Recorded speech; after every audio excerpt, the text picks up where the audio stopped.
बीटीडीटी परिवार को प्रणाम, नमस्कार, सुप्रभात। हम लोग इस वक्त हैं अपनी कटा पत्थर ट्रेल पे, जो हमने आज बहुत जल्दी ख़त्म कर ली है। और हमारी हेरिटेज वॉक जो है वो FRI से सुबह 6:30 बजे शुरू हुई थी, जहाँ पे हमने इतिहास जाना कि देहरादून में कैनाल बिल्डिंग की हिस्ट्री क्या है और क्यों कटा पत्थर कैनाल देहरादून के इकोसिस्टम के लिए, for that matter any canal, क्यों ये देहरादून के इकोसिस्टम के लिए इतनी इम्पॉर्टेंट है। तो मेरे पीछे ये जो आप चैनल देख रहे हैं, दिस रिवर चैनल, ये टॉन्स यमुना रिवर सिस्टम है, जो दून घाटी जो है उसके ईस्ट में हम थे कुछ समय पहले, अभी हम वेस्ट में आ गए हैं। So this is the western most end of Doon. और देहरादून में 6 कैनाल सिस्टम्स हैं, जिसमें से ये सबसे आखिरी वाली जो कैनाल है in terms of the direction from east to west, ये कैनाल है। तो ये channel that you are seeing, इसके पीछे गेट्स भी लगे हुए हैं to control the flow of the water. तो ये अगर आप लोग कालसी आते हैं तो डाक पत्थर, एहसन दराज, मुझे पता है बहुत इंपॉर्टेंट पिकनिक स्पॉट्स हैं। बर्ड वॉचिंग की भी बहुत खूबसूरत साइट्स है, क्योंकि बहुत सारी माइग्रेटरी बर्ड स्प्रिंग और ऑटम के सीजन में वहाँ पर रहती हैं। उसी के पास हिमाचल से पाबर नदी और उत्तराखंड की टॉन्स नदी, ये दोनों नदियाँ मिलती हैं। Finally they are both part of the Yamuna river system. तो अभी हम लोग गंगावासी हैं जो यमुनावासी हो गए। हम लोग यमुना नदी की डायरेक्शन में चलते हुए आए हैं और हम लोग ये समझते हुए आए हैं कि यमुना नदी क्यों इतनी इम्पॉर्टेंट है उत्तराखंड के इकोलॉजी के लिए, उत्तराखंड के हाइड्रोलॉजी के लिए, उसका माइथोलॉजिकल सिग्निफिकेंस क्या है, क्यों इन कैनाल्स को बचाए रखना, इनकी साफ सफाई करना बहुत ज़रूरी है।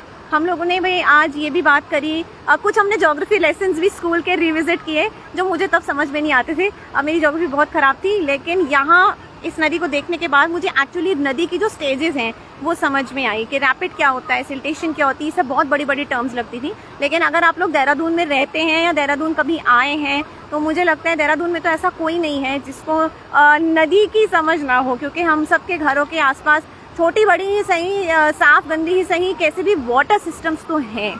तो इन वाटर सिस्टम्स को बचाए रखें और अपने आसपास साफ सफाई रखें। टूरिस्ट प्लेसेस पे, पिकनिक स्पेस पे, लाइक कटा पत्थर is also a very important popular picnic spot. यहाँ पे आप लोग ज़रूर आएँ, मज़ा लें, लुत्फ़ उठाएं, लेकिन साफ सफाई के साथ। तो मेरे पीछे ये जो पूरी नदी का एक्सपांस है, ये जो पूरा रिवर सिस्टम है, और ये इसकी कैनाल बनी हुई है, ये कैनाल का चैनल है, दिस होल चैनल।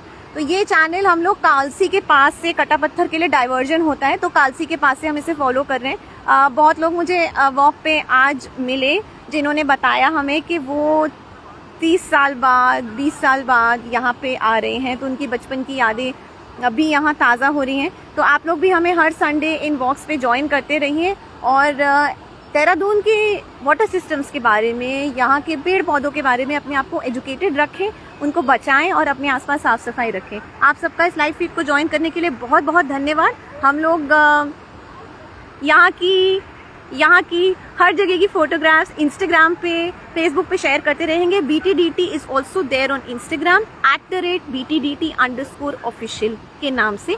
तो जो लोग इंस्टाग्राम पे एक्टिव है, आप लोग ये सारी जो आज की हमारी चर्चा यात्रा है, जो कैनाल यात्रा है, वो वहाँ पे देख सकते हैं। और कालसी के बारे में भी हमने कुछ समय पहले भी हमारी एंशिएंट इंडिया वॉक करी थी, जहाँ हमने इतिहास जाना था। तो आज भी हमने इतिहास जाना, विकास नगर का, कटा पत्थर का ऐतिहासिक जो महत्व है, हिस्टोरिकल इम्पोर्टेंस वो क्या है। तो इन सब चीज़ों के लिए आप हमारे साथ बने रहिएगा हमारे सोशल मीडिया हैंडल्स पे। और थैंक यू बहुत बहुत आपको सबको हमें ज्वाइन करने के लिए। लगातार हर संडे को नए नए लोगों का स्वागत है इस मैडनेस में। और आज मौसम बहुत अच्छा हो रहा है, देहरादून में बारिश की प्रेडिक्शन है अगले कुछ दिन, तो संभाल के रखिएगा। देहरादून वाले हैं तो अपने बैग में छाता, रेनकोट सदा सदैव रखें। So have a brilliant weekend, have a lovely Sunday. Thank you.